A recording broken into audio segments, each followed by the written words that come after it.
According to ancient Sanskrit texts, a magnificent metropolis once sat on the western coast of India, right up until the exact moment it was violently swallowed by the churning waters of the Arabian Sea.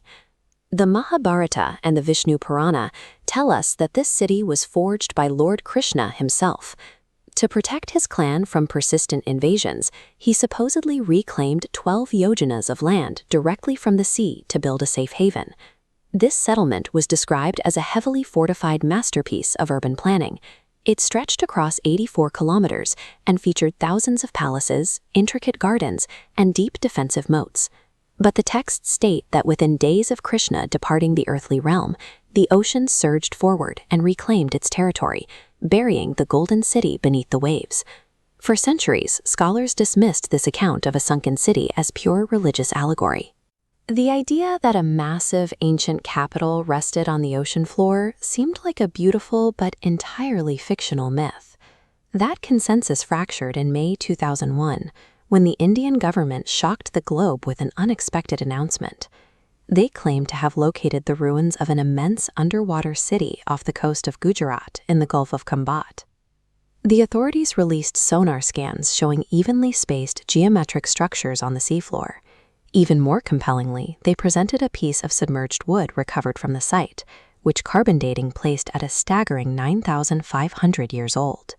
A 9,500-year-old settlement is thousands of years older than the Indus Valley civilization. If these dates held up, it would require a total rewrite of the timeline of human history. Almost immediately, the international archaeological community began scrutinizing the data, and they pushed back hard against the government's bold assertions. It left the public with a massive scientific conflict. Either the Gulf of Khambat held the greatest archaeological find of the century, or the entire expedition was built on fatally flawed methodology.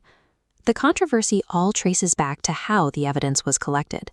Standard underwater archaeology involves highly trained divers methodically excavating a site by hand.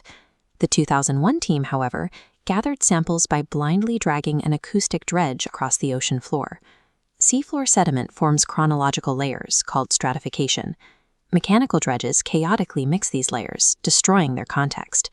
Furthermore, extreme tectonic forces naturally fracture rocks into geometric shapes resembling artifacts, called geofacts. The ancient wood simply originates from Ice Age coastal forests submerged by rising seas. Pulling a very old piece of wood and a few broken rocks out of a mixed-up pile of dredged mud proves that sea levels rose over the last 10,000 years. It fails entirely to prove the existence of an ancient, advanced human civilization. But this doesn't mean the coastline is devoid of actual history. We just have to look at the meticulous, peer-reviewed marine archaeology conducted by researchers like S.R. Rao in the late 1970s and early 2000s.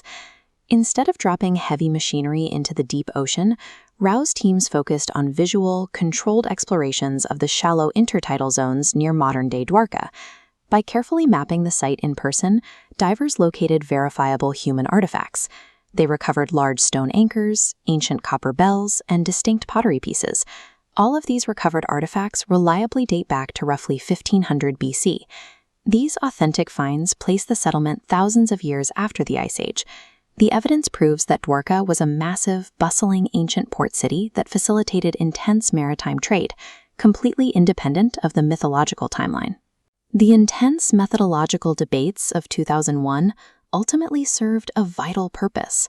They forced a much higher, rigorous scientific standard for all future underwater archaeology in India. We are seeing the results of those raised standards right now. In February 2025, the Archaeological Survey of India launched a new specialized expedition off the coast, deploying a highly trained, women-led team of scuba archaeologists. Actively rejecting the blind dredging techniques of the past, this team is conducting meticulous, controlled in-person surveys, currently focusing their search precisely where the Gomati Creek empties into the sea.